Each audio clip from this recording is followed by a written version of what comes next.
ज्ञानतिमिरान्धस्य ज्ञानञ्जनशलाकया चक्षुरुन्मिलितं येन तस्मै श्रीगुरुवे नमः। श्रीचैतन्यमनोभीष्टं स्थापितं येन भूतले स्वयं रूपः कदा मह्यं ददाति स्वपदान्तिकं। वन्देऽहं श्रीगुरौ श्रीयुतापदकमलं श्रीगुरुन् वैष्णवांश्च श्रीरूपं साग्रजातं सहगण रघुनाथान्वितं तं सजीवं साद्वैतं सावधूतं परिजनसहितं कृष्णचैतन्यदेवं श्रीराधा कृष्णपादान् सहगण ललिता श्रीविशाखान्वितांश्च। हे कृष्ण करुणा सिंधु दीनबंधु जगतपते गोपेश गोपिका कांत राधा कांत नमस्तुते। तप्त कांचन गौरांगी राधे वृंदावनेश्वरी वृषभानुसुते देवी प्रणमामि हरिप्रिये। वाञ्छां कल्पतरुभ्यश्च कृपा सिन्धुभ्यश्च पतितानां पावनेभ्यो वैष्णवेभ्यो नमो नमः। जय श्री कृष्ण चैतन्य प्रभु नित्यानंद श्री अद्वैत गदाधर शिवासादि गौर भक्तवृंद। हरे कृष्णा कृष्ण कृष्ण हरे हरे, हरे राम राम राम हरे हरे। नमो विष्णुपादाय कृष्णप्रेष्ठाय भूतले श्रीमते भक्ति वेदांत स्वामिन्निति नामिने। नमस्ते सारस्वते देवगौरी वाणी प्रचारिणे निर्विशेष शून्यवादी पाश्चात्य देशतारिणे। ओम नमो भगवते वासुदेवाय, ओम नमो भगवते वासुदेवाय, ओम नमो भगवते वासुदेवाय। हरे कृष्णा। तो आज हम करेंगे दीति, मारुत और इंद्र की कथा, जो कि भागवतम में छठे कैंटो में आती है।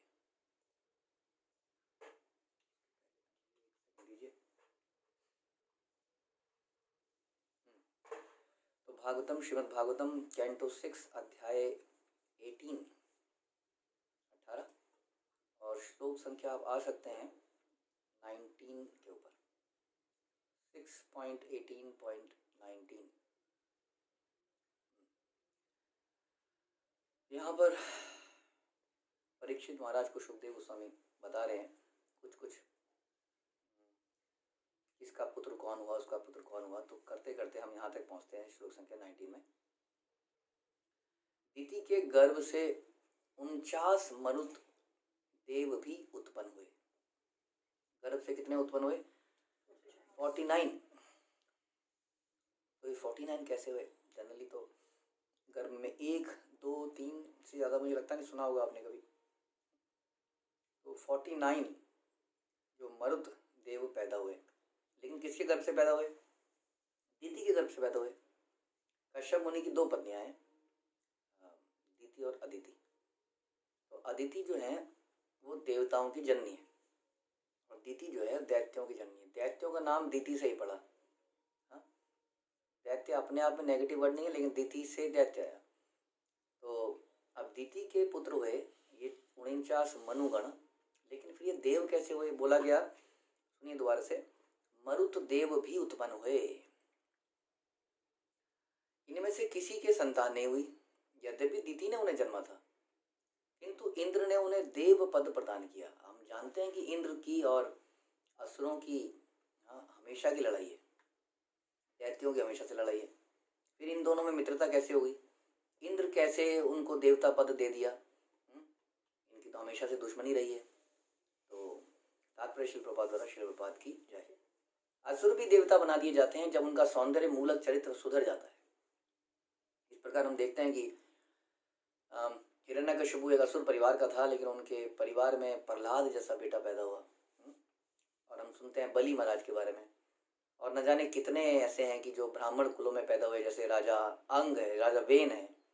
तो वो क्षत्रिय इतने महान भक्त के यहाँ पैदा हुए और असुर बने बहुत बड़े। तो इस प्रकार से यहाँ बता रहे हैं कि यदि हमारा मूलक चरित्र सुधर जाता है तो हमारी पोजीशन भी बदल जाती है। इस विश्व में 2 प्रकार के मनुष्य हैं, भगवान विष्णु के भक्त देवता कहलाते हैं और उनके विरोधी असुर कहलाते हैं। इस श्लोक के अनुसार असुरों को भी देवता बनाया जा सकता है। हाँ, जैसा कि आप सभी प्रयास कर रहे हैं असुरों को भी देवता बनाने का, असुरों को भक्त बनाने का। यदि वो भक्त बन गए तो वास्तव में देवताओं, शुद्ध भक्त बन गए अगर, तो देवताओं के भी ऊपर जा सकते हैं।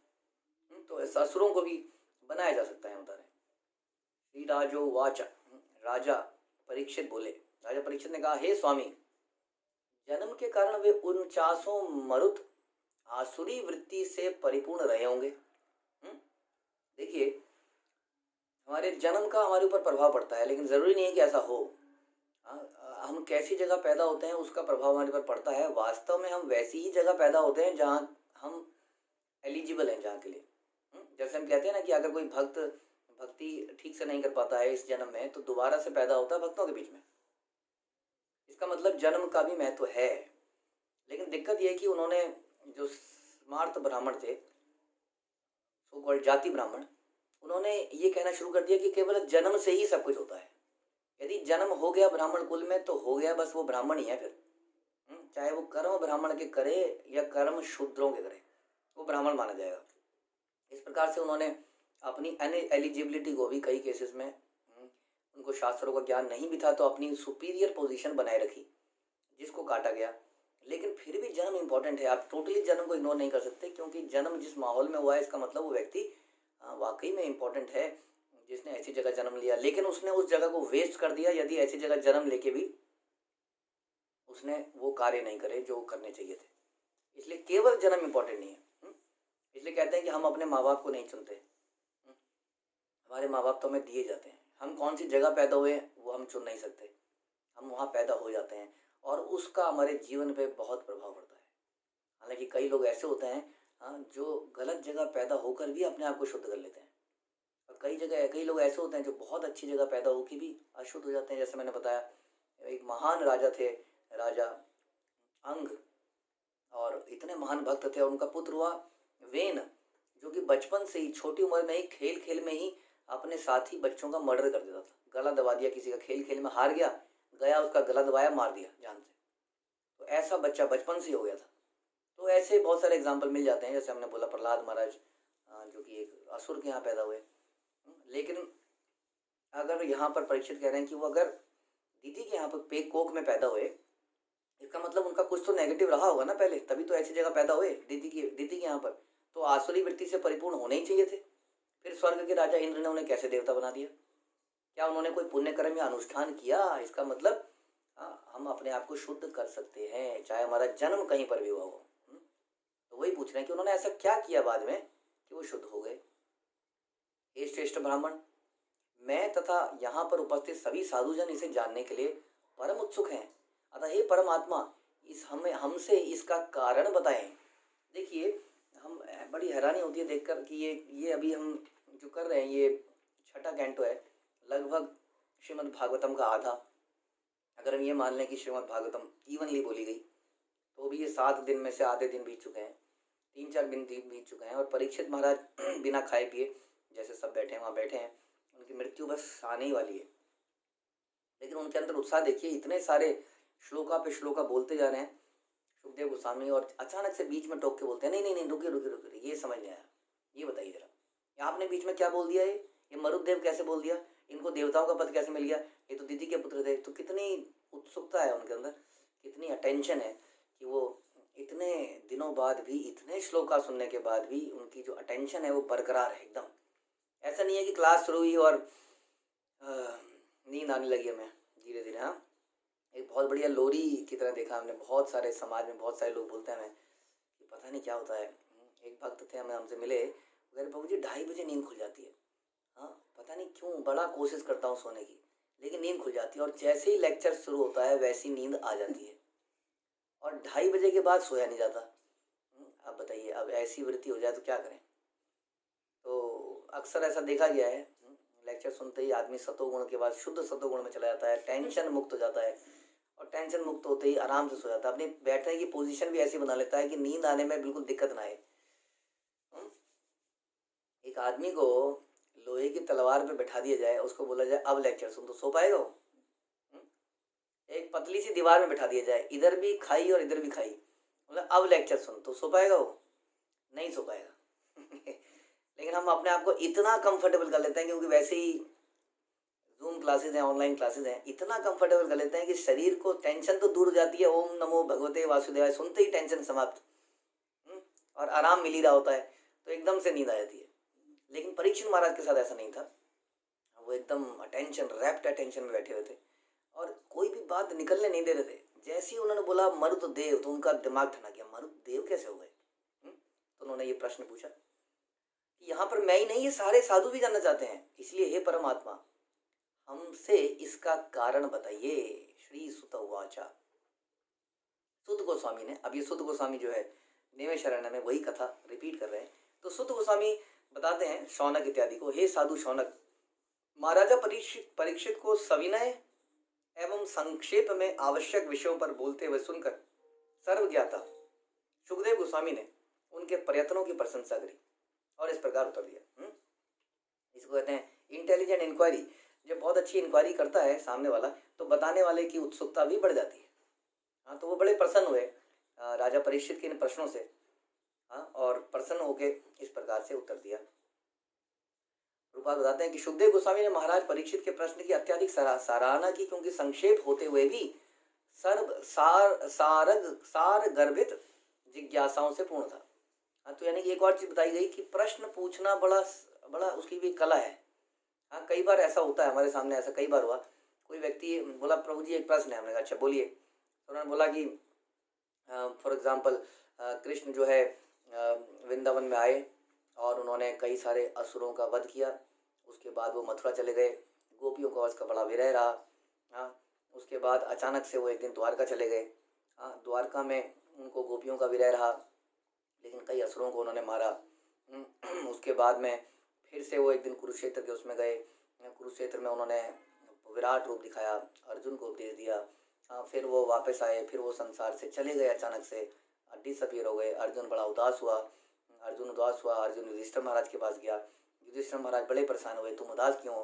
उन्होंने बोला कि क्या भगवान चले गए हैं? उन्होंने कहा हाँ भगवान चले गए हैं।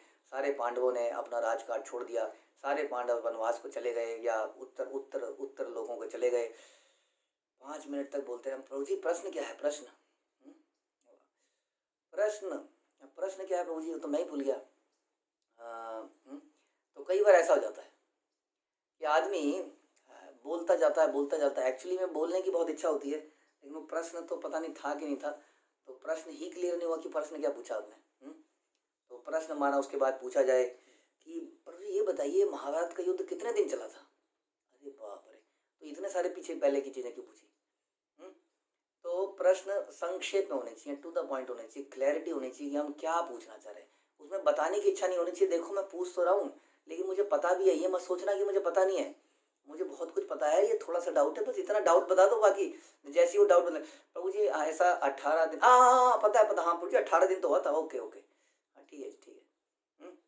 तो उसमें एक्चुअली में हमारा बताने का ज़्यादा मूड है, हम जानना नहीं चाहते हैं और संक्षेप में नहीं बोल पाते हैं। इसलिए हमें सोचना चाहिए कैसे टू द पॉइंट। यहाँ पे खास तौर पे बोला गया संक्षेप में होते हुए उनकी प्रशंसा की कि आपने इतने 2 लाइनों में इतना सार गर्भित जिज्ञासाओं से पूर्ण प्रश्न पूछ दिया।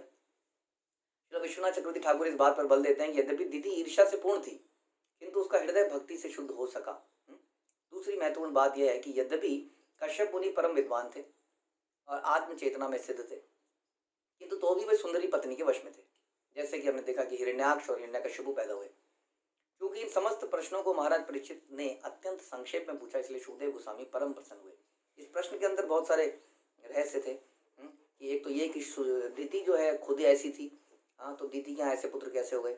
और फिर मारुत जब ऐसे पैदा हुए तो उन्होंने उससे मुक्ति पाने के लिए क्या किया ऐसा? तो ये सारे प्रश्न थे। तो श्री शुक उवाचा, सुखदेव गोस्वामी बोले, इंद्र की सहायता करने के लिए भगवान विष्णु ने हिरण्यकशिपु तथा हिरण्याक्ष नामक दोनों भाइयों का वध कर दिया।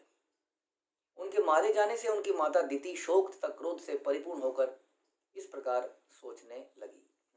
तो आप जानते हैं कैसे हमने अभी कथा करी थी कि इस प्रकार से हिरण्याक्ष मारा गया, और ऐसे ही आप जानते हैं किस प्रकार हिरण्यकशिपु मारा गया। जब ये दोनों पुत्र मारे गए जो कि वास्तव में जय और विजय थे, इनकी माता दिति को बड़ा दुख हुआ।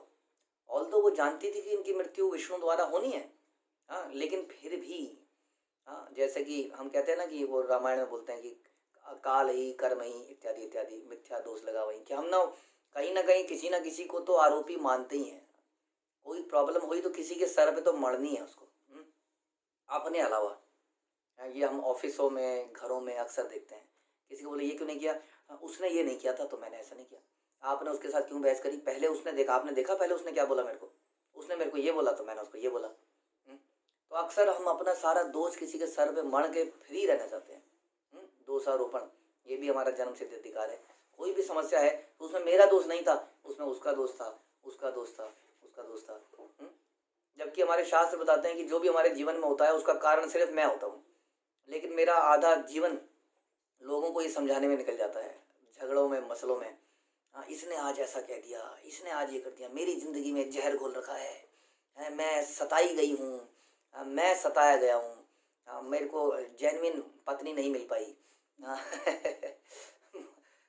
मुझे अच्छी सास नहीं मिल पाई, मुझे ये नहीं मिल पाया। अरे तुम्हें जो मिला वो बिल्कुल परफेक्ट मिला, जो तुम जिसकी योग्यता रखते थे वही मिला। ऐसा मत सोचिए कि हमारी योग्यता बहुत बड़ी है। भगवान के सिस्टम एकदम परफेक्ट है, भगवान के सिस्टम में कभी कोई कमी नहीं आ सकती है।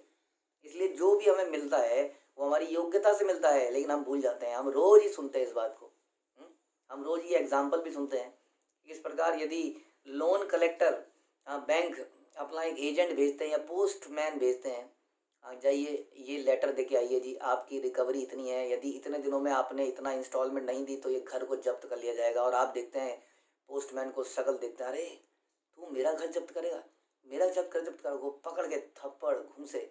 हाँ, और वो बेचारा परेशान, क्या करे, कोरियन मैन था वो, तो जानता ही नहीं था। हाँ, इसी ये एग्जाम्पल सुन सुन के हम पक गए हैं कि हमें जो दुख देता है वो वास्तव में कोई पोस्टमैन है जो हमने कुछ किया है वो किसी तरह डिलीवर करने आया है। ये तो भगवान की व्यवस्था है कि हमारे कर्मों का फल किसी के माध्यम से मिले। लेकिन फिर भी हम दिन रात परेशान परेशान परेशान।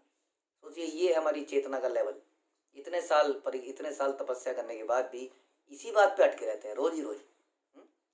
तो इस तरह से दीदी सब जानती थी, दीदी जानती थी कि ये गलत समय पे हमने शारीरिक संबंध बनाया कश्यप मुनि के साथ, मेरी गलती थी।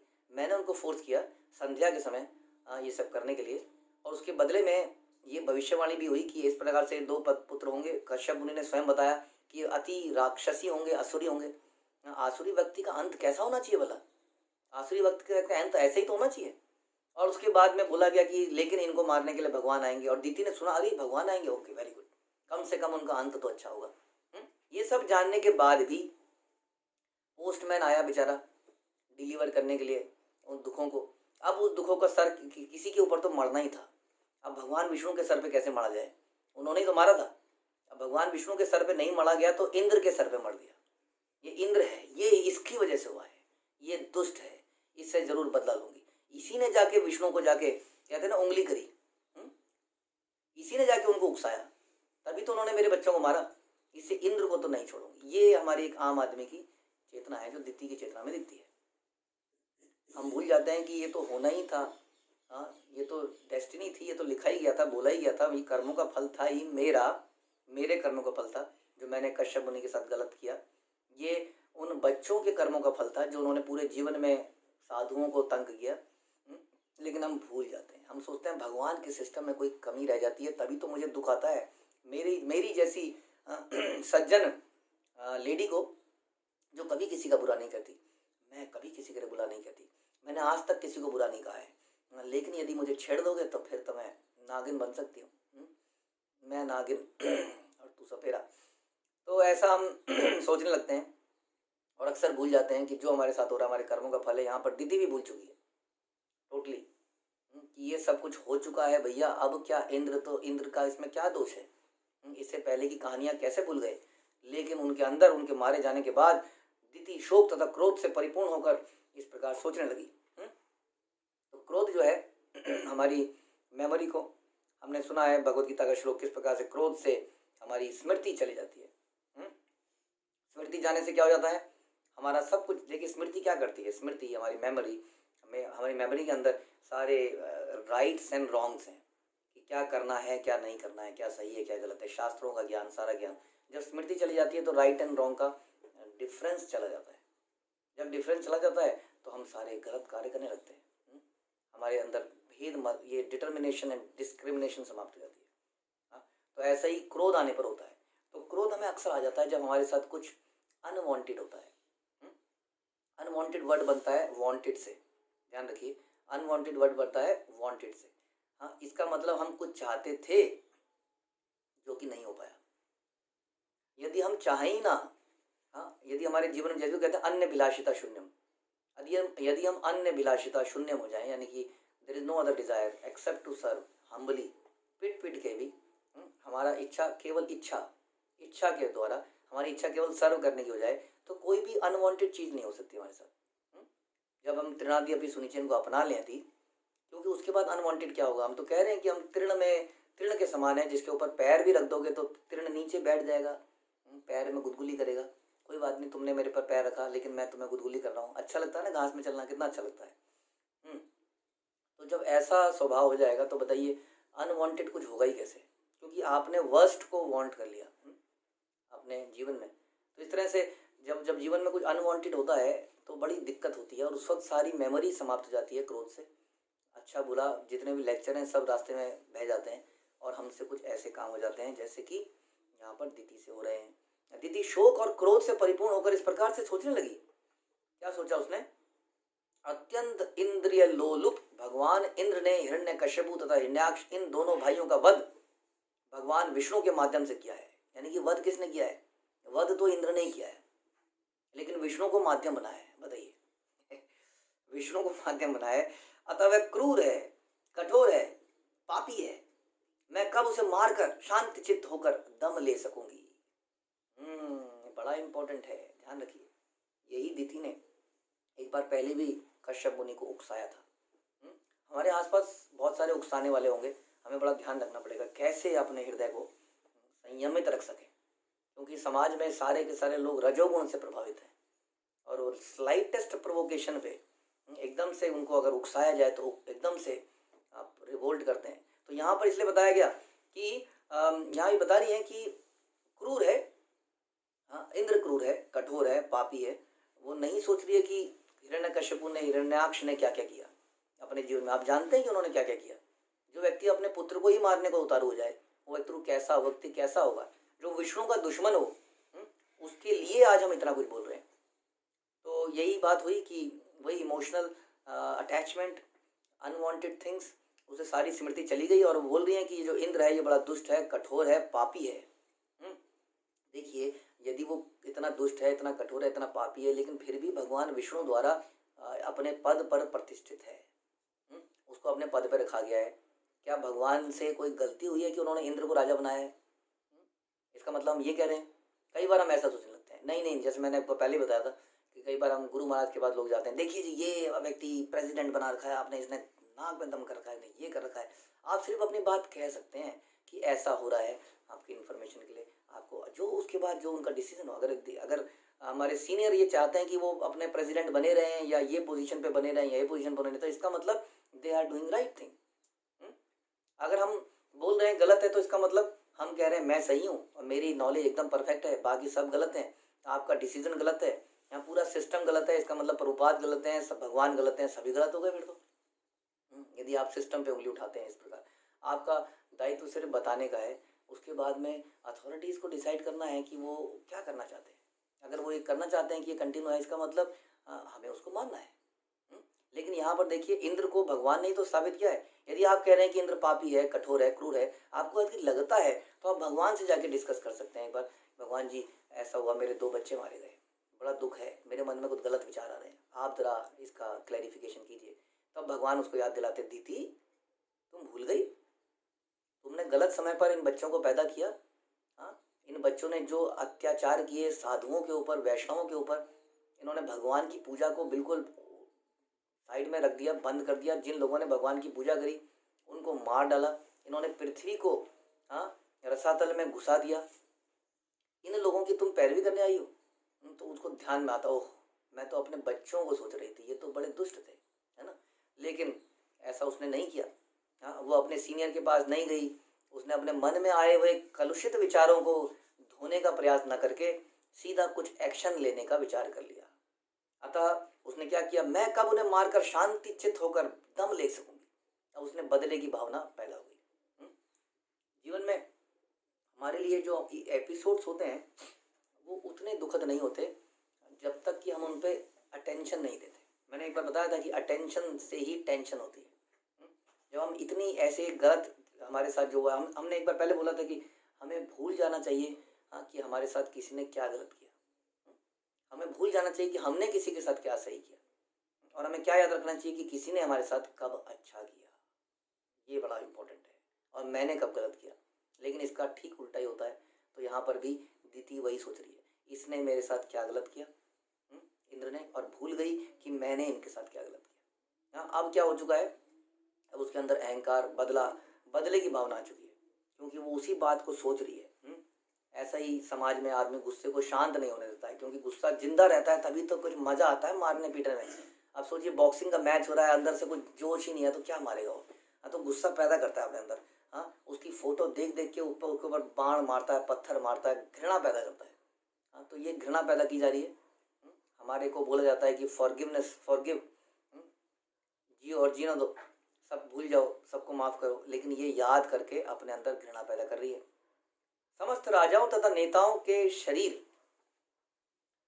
मृत्यु के पश्चात कीड़ों, वृष्ठा अथवा राख में परिणित हो जाएंगे। देखिए, थोड़ी थोड़ी फिलॉसफी हर कोई जानता ही है, तो अपनी भावनाओं को फिलोसफिकल बना देता है। तो फिलॉसफी क्या है, सभी राजाओं के, नेताओं के शरीर जो है मृत्यु के बाद कीड़े खा जाएंगे, मिट्टी में मिल जाएंगे, राख में मिल जाएंगे। यदि कोई ऐसे शरीर की रक्षा के लिए इंद्र ईर्ष्यावश अन्यों का वध करता है, तो क्या वह जीवन के वास्तविक हित को जानता है? हाँ, जानता है क्या? इंद्र, तुमने अपनी रक्षा करने के लिए ईर्ष्या करी, मेरे बच्चों को मार दिया। अब आप क्या कर रही हैं दीदी मैडम, आप भी तो यही कर रही हैं। तो फिलॉसफी, तो क्या वह जीवन के वास्तविक हित को जानता है? निश्चय ही वह नहीं जानता, क्योंकि अन्य जीवों के प्रति ईर्ष्या करने से अवश्य ही नरक में जाता है। हालांकि बिल्कुल सही फिलॉसफी है, बहुत इंपॉर्टेंट बात बताई जा रही है यहाँ पर कि नरक में कौन जाता है? जो अन्य जीवों के प्रति ईर्ष्या रखता है। ये इतना बुरा है, फिर भी इसको इतना सम्मान क्यों मिलता है, फिर भी इसको इतना फेवर क्यों मिलता है, फिर भी इस व्यक्ति को इतना प्यार क्यों मिलता है जो मुझे नहीं मिलता। ये वस्तु इसको मिलती है, मुझे नहीं मिलती। ये प्यार इसको मिलता है, मुझे नहीं मिलता। ये सम्मान इसको मिलता है, मुझे नहीं मिलता। जबकि मैं इससे ज़्यादा सेवा करता हूँ, करती हूँ, मैं इससे ज़्यादा एलिजिबल हूँ, मेरा ज्ञान इसके ज्ञान से ज़्यादा है, मेरी पोजीशन इसकी पोजीशन ज़्यादा है, मैं पुराना भक्त हूँ, ये नया भक्त है या नई भक्त है, भक्तन है। तो इस प्रकार से ये जो करता है, बता रहे हैं कि वो अवश्य ही नरक को जाता है। ओके, बड़े से बड़े राजा का शरीर अंत था, ये प्रवादी बता रहे हैं। दीति ने विचार किया कि इंद्र अपने शरीर को शाश्वत समझकर अनियंत्रित हो रहा है। फिर से फिलॉसफी, इंद्र क्या ये समझता है कि वो हमेशा जिंदा रहने वाला है? इतने घृणित कार्य कर रहा है, उसने मेरे बच्चों को विषयों से मिलकर मरवा दिया, तो वो जानता नहीं है कि एक दिन उसका भी अंत होगा। अच्छा, एक दिन तो अंत होगा ही ना तेरा, मरेगा ना तू, कीड़े पड़ेंगे तेरे ऊपर। ऐसे विचार, बड़े घृणात्मक हमारे ऐसे विचार होने लगते हैं। अतः मैं ऐसा पुत्र चाहूंगी जो इंद्र के मत वालेपन को दूर कर सके, तेरे को मजा चखाने के लिए एक दिन ऐसा पुत्र जरूर पैदा करूंगी, जैसे द्रुपद ने धृष्टद्युम्न को पैदा किया। ये द्रोणाचार्य, तूने मेरा अपमान किया। तो इस तरह से कि मान अपमान में कितना, पहले द्रोणाचार्य ने बदला लेने के लिए द्रुपद के साथ कुछ किया, फिर द्रुपद ने बदला लेने के लिए यज्ञ में धृष्टद्युम्न को पैदा किया, फिर उस धृष्टद्युम्न ने द्रोणाचार्य की गर्दन काट दी। सोचिए कितना घृणा है इसमें चारों तरफ, और किसका फायदा हुआ इस पूरे प्रोसेस में? इस पूरे प्रोसेस में सबका बेड़ा गर्क हुआ, सबका नुकसान हुआ। हमने अपना भी किया, सामने वाले का भी किया। इसलिए यदि सामने वाला घृणा कर ही रहा है तो अपना बुरा तो अपने आप ही कर रहा है। आपको बदले में घृणा करके, गुस्सा करके क्या फायदा? वो तो अपने करेगा फल अपने आप ही पाएगा। जिसने घृणा कर ली, जिसने गुस्सा कर ली, उसने अपना अंत कर लिया। अब मरे हुए को मारने की क्या आवश्यकता है? आप शांत रहिए, वो अपने आप ही समाप्त हो जाएगा। लेकिन यदि आप बड़े करुणामय हुए वास्तव में, तो आप शांत नहीं रहेंगे, आप तो झुक के उसको भी शांत करने का प्रयास करेंगे, ये जानते हुए कि ये घृणा से अपने आप को समाप्त कर देगा। और हम नहीं चाहते कि भगवान का कोई भक्त समाप्त हो इस प्रकार, इसलिए हम तो और ज़्यादा झुक जाएंगे। लेकिन यदि आप थोड़े से टैक्टिकल हुए तो आप शांत रहेंगे, वो घृणा से अपने आप ही मर जाएगा। कम से कम शांत तो रहिए। यदि आपके अंदर इतनी करुणा नहीं है कि आप नीचे झुक के सामने वाले को भी ठंडा कर सकें, तो वो कहती है कि मैं अपने मतवालेपन को, इसको इंद्र के मतवालेपन को दूर करने के लिए मैं इसको मजा चखाती हूँ। ये जानता है किसकी पत्नी हूँ मैं? कश्यप की पत्नी हूँ मैं। इसके लिए कुछ ना कुछ उपाय करती हूँ।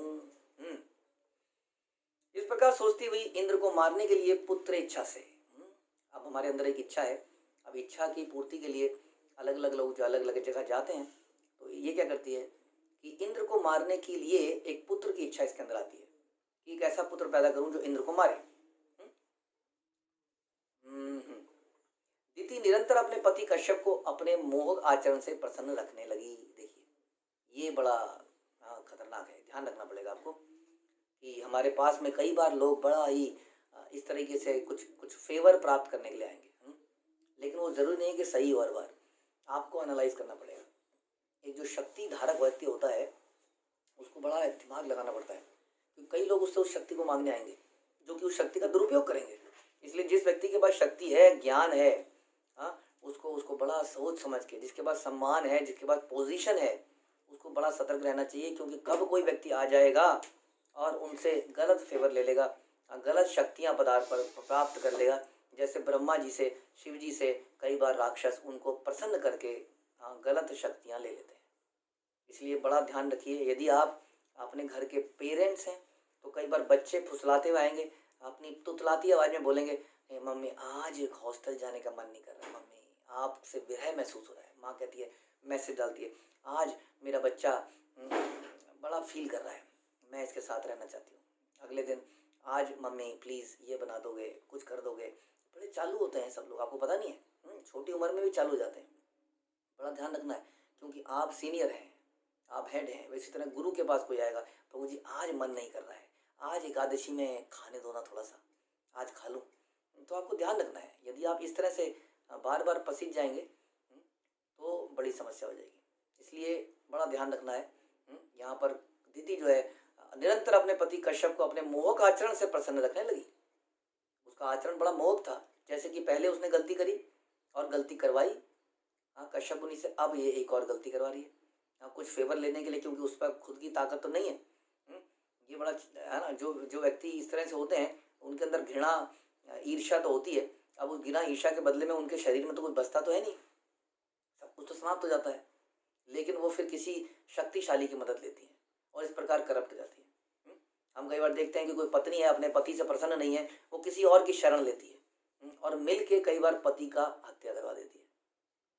तो इस तरह इसके बहुत एपिसोड होते रहते हैं। ध्यान रखना है, ये जो करप्ट लोग हैं इनसे कैसे बचा जाए। ये कई बार आपके सामने कुछ फेवर मांगेंगे, तुतलाती आवाज़ में, प्यार भरी आवाज़ में। आपको सतर्क रहना है। हे राजा, दिति कश्यप की सभी आज्ञाओं का अत्यंत निष्ठा से पालन करती रही। तो परीक्षित महाराज बता रहे हैं कि बहुत सारी आज्ञाओं का बड़ी अच्छे से पालन करती रही, लेकिन उसके पीछे कुछ हिडन मोटिव था जो कि पता नहीं था।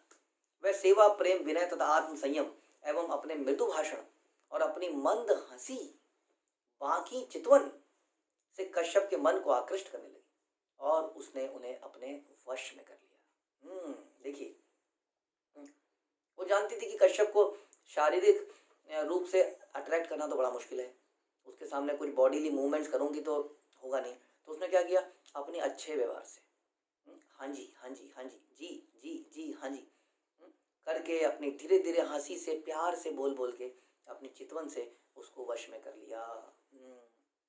वश में कौन होता है जानते हैं? वश में वही व्यक्ति होता है जो इंद्रिय तृप्ति का इच्छुक होता है। वांट, जैसा हमने बोला था, वांट, जो कुछ चाहता है, जो कुछ चाहता है उसको वश में किया जा सकता है। जिसकी कोई अभिलाषा ही नहीं है, जिसकी अभिलाषा भगवान को प्रसन्न करना है, उसको मोहित नहीं कर सकते आप। जैसे हरिदास ठाकुर का हम एग्जाम्पल देखते हैं। ये हरिदास ठाकुर के बाद 2 बार एक तरह से माया देवी ने अटैक किया।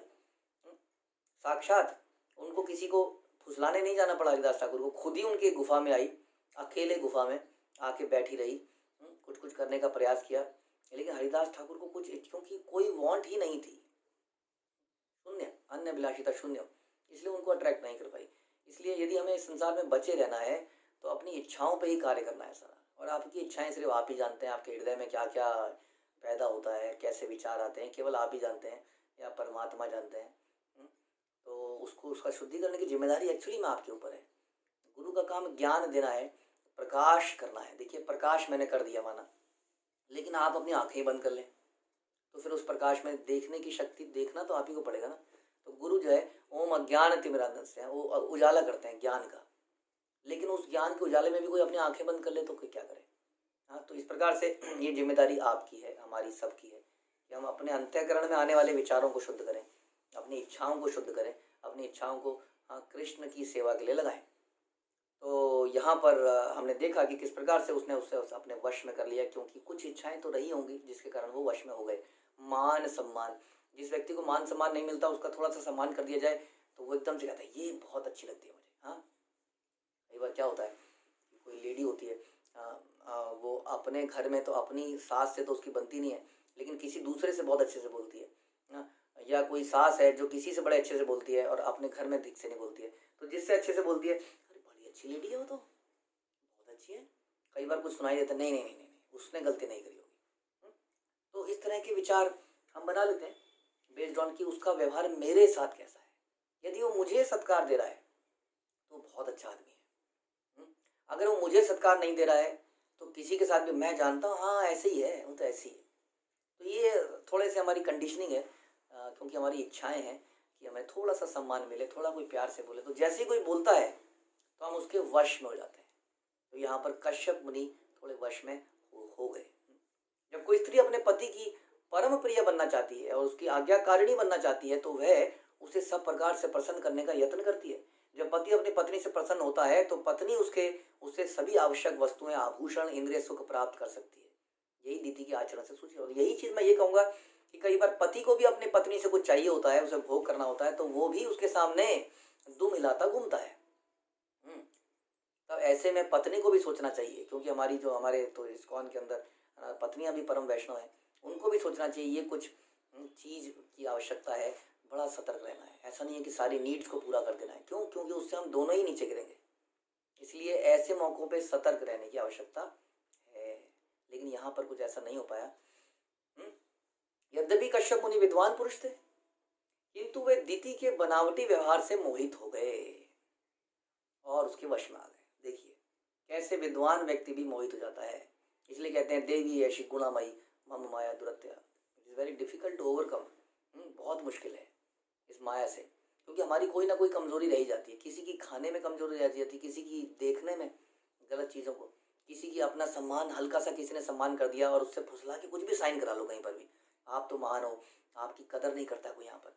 आपको मैंने देखा है, आपको कितनी शिद्दत से आप सवेरे उठते हो जल्दी, कैसे करके आप कितनी पूजा पाठ करते हो, जब अपने माला करते हो।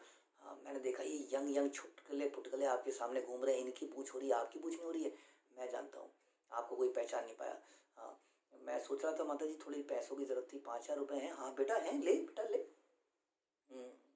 5,000 रुपये तो छोटी सी बात थी, लेकिन कई फेवर करा सकता है, कई आपके दिमाग में गलत चीज़ें डाल सकता है, जस्ट थोड़ा सा आपकी सत्कार करके। इसलिए ध्यान रखिए, बड़ा इंपॉर्टेंट है। विद्वान पुरुष भी इसमें मोहित हो जाते हैं, किंतु वे दिति के बनावटी व्यवहार से मोहित हो गए, पहचान ही नहीं पाए, उसके वश में आ गए। अतः उन्होंने अपनी पत्नी को विश्वास दिलाया कि वे उसकी इच्छाओं की पूर्ति करेंगे। जिस प्रकार से राजा दशरथ ने 2 वचन दे डाले। क्या वचन देने से पहले हमारे आचार्य पूछते हैं, क्या दशरथ जी ने अपने गुरु से पूछा कि गुरु जी मेरी पत्नी ने बहुत मदद करी थी, मैं इनको कोई वचन दे सकता हूँ? वो भी कैसा वचन? जो तुम्हारी इच्छा होगी फ्यूचर में कभी भी तुम मांग सकती हो, 2 वचन मैं तुम्हें देता हूँ। ऐसा कुछ करने से पहले क्या हमें पूछना नहीं चाहिए? क्या हम एलिजिबल हैं देने के लिए? क्या हम इतने बड़े हो गए कि हम कुछ भी दे सकते हैं किसी को? क्या हम भगवान हैं जो कोई भी प्रॉमिस करा जाए, कोई भी चीज़ हम पूरा कर ही देंगे? यदि हम अपने आप को निम्न मानते हैं तो हम कैसे किसी को कुछ दे सकते हैं? हमारे पास है ही क्या जो हम किसी को देंगे? जो भी होता है ईश्वर की इच्छा से होता है। उसके बीच में कोई हमारी मदद कर देता है तो ये नहीं कि उस आदमी के पीछे लट्टू हो गए। हम यहाँ पे आध्यात्मिक ज्ञान का अनुशीलन कर रहे हैं, भक्तों के साथ हैं, लेकिन कोई व्यक्ति आया, उसने हमारी कोई बिजनेस में जरा सी मदद कर दी, अरे आप ही हैं प्रभु जी, यहाँ इन भक्तों के साथ सड़ रहा था दिनों दिनों से, मदद नहीं कर रहे थे मेरी, आपने आज मेरी मदद कर दी, आप ही हैं। अभी तो कोरोना का समय है तो सबके हृदय में कृतज्ञता है, अरे इसने मेरी ये मदद करी, ये मदद करी। लेकिन ये कृतज्ञता कुछ सालों में समाप्त हो जाएगी, हम सब कुछ भूल जाएंगे, क्योंकि हमारी भूलने की पुरानी आदत है। और उस समय पे कोई भी हमारी थोड़ी सी फेवर कर देगा, यहाँ भक्तों के बीच में कोई डांट देगा तो हम उधर को लुढ़कते हुए चले जाएंगे। ये हमारा स्वभाव है। तो जैसा कि यहाँ पे हो गया, तो उन्होंने अपनी पत्नी को विश्वास दिला दिया कि इच्छाओं की पूर्ति करेंगे। अरे इच्छाओं की पूर्ति तो केवल कृष्ण कर सकते हैं, क्योंकि वही ऋषिकेश हैं। इंद्रियों के स्वामी तो वही हैं, गोविंद तो वही हैं, वही तो इच्छाओं की पूर्ति कर सकते हैं। हम कैसे प्रॉमिस कर सकते हैं कि हम तुम्हारी सारी इच्छाओं की पूर्ति करेंगे? आ बच्चा आ। पति द्वारा ऐसा वचन तनिक भी आश्चर्यजनक नहीं है, बता रहे हैं, क्योंकि वो इतना फुसलाया जा चुका था। उसने अपने आप को भगवान ही मान लिया था। उन्होंने कहा मैं तुम्हारी सारी इच्छाओं की पूर्ति कर दूंगा, हम तो हम सर्व इच्छा पूर्ति। तो इस तरह से उन्होंने यहाँ पर ये वचन दिया, जिसके कारण आगे एक बहुत बड़ा अनर्थ, एक और अनर्थ होने वाला है। एक तो पहले हो चुका है, 2 संतान ऐसी उत्पन्न हो ही चुकी हैं, फिर से कुछ ऐसा होने वाला है। इसलिए ध्यान रखिए, ये जीवन बड़ा ही संकट से पूर्ण है, क्योंकि हम जो है ना तटस्थ शक्ति हैं। तटस्थ शक्ति जानते हैं ना, हम हमारा कोई अपना स्टैंड नहीं है, बहुत स्ट्रॉन्ग स्टैंड नहीं है। कभी हम इधर को लुढ़क जाते हैं, कभी हम इधर को लुढ़क जाते हैं। इसलिए बहुत ही इंपॉर्टेंट है किसी तरह से चिपके रहना भगवान के चरण। आई नंद तनुज किंकरम, किसी तरह से उनकी पद की धूल, दासों का दास बने रहना। अच्छी परिस्थिति में, बुरी परिस्थिति में इधर उधर बिल्कुल नहीं देखना। कोलू की बैल की तरह दोनों तरफ ऐसे डायरेक्शन लेस, ओनली एक ही डायरेक्शन है जिस डायरेक्शन में मुझे चलाया जा रहा है।